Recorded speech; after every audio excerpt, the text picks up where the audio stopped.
Hi, everybody. Meteorologist Joe Cioffi. It's Weather in 5 days in 5 minutes on this Saturday, July the 27th, 2019. This is going to go down, in my view, as probably the best weekend of the whole summer. It is going to be very warm to borderline hot.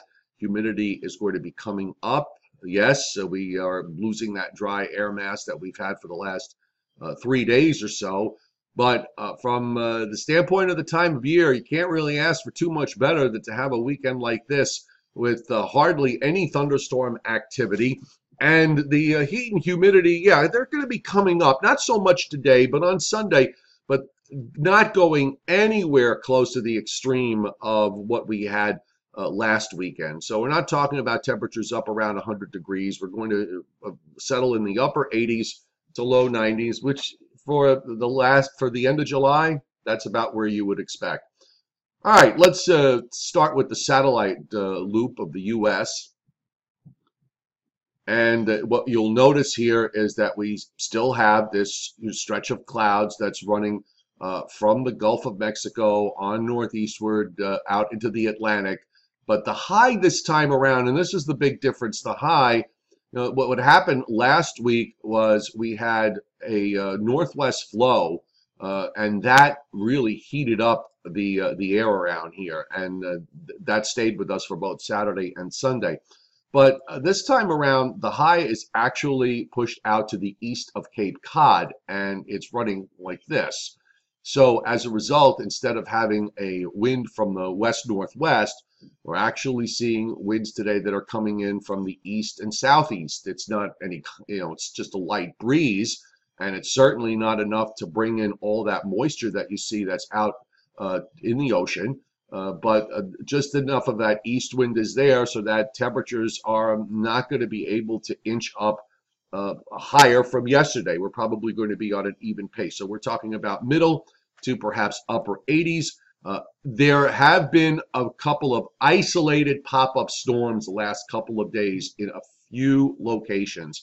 99.9% of you won't see a thing this weekend as far as a shower or thunderstorm. And you see a lot of the action across the United States.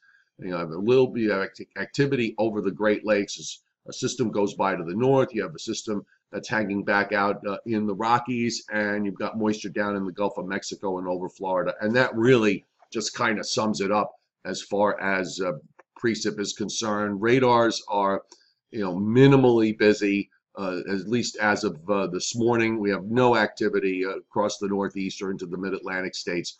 So, that dry air mass, it's really, the atmosphere is actually having to work to bring up the humidity and bring in tropical moisture, and it's trapped because that frontal boundary is offshore. So we're going to take a look at where we're going. No real weather problems, I believe, until we get to about Wednesday of next week, because at that point we're going to have a cold front move on through, and you can see that the jet stream pattern here with this trough in the east from a few days ago has pulled out, and we are, of course, are warming up. But notice that the southern part of this jet stream is still hanging fairly close. It's down to about us, so it's really just kind of putting us on the edge. We have a flat high in the west. We have a very flat east-west ridge here across the Gulf states and out into the Atlantic. It's kind of like a finger that's running east-west, so it's not really forcing that warm air to move up the eastern seaboard. And going forward, it's going to be a matter of what we've been seeing all summer so far, is that northern jet is active, so it flexes. When it does, it brings that jet stream further south down into the Carolinas, so we get a cold front to move through here and put an end to any heat and humidity, and then it pushes up only to drop down. And in fact, going into the first week of August, the models for days have been showing a fairly deep trough coming in to the eastern part of the United States. We'll have to see if that continues to be the case and over the coming days. If it's still doing it, then it could mean for a fairly decent cold front and a fairly, let's call it a decent shot of cool air coming in the long term. So here's your surface map for today. We've got a low offshore, high pressure extending from east of the Gulf of Maine down into the mid-Atlantic states. Weak front comes through Sunday night with a isolated shower or storm across New England. Other than that, everybody else is dry. And then, of course, we're going to heat up on Monday.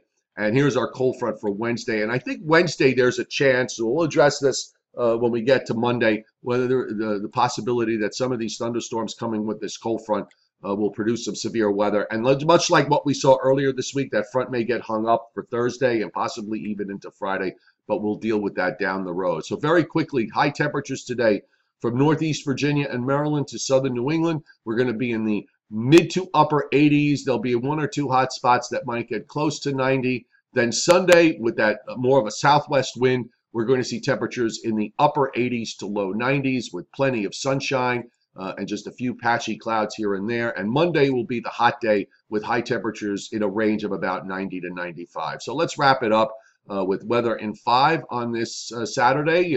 Be sure to enjoy yourself on this beautiful summer weekend. As I said earlier, I think this is going to be the best weekend of the summer weather-wise. So do take advantage of it, and I certainly will be. We'll see you tomorrow.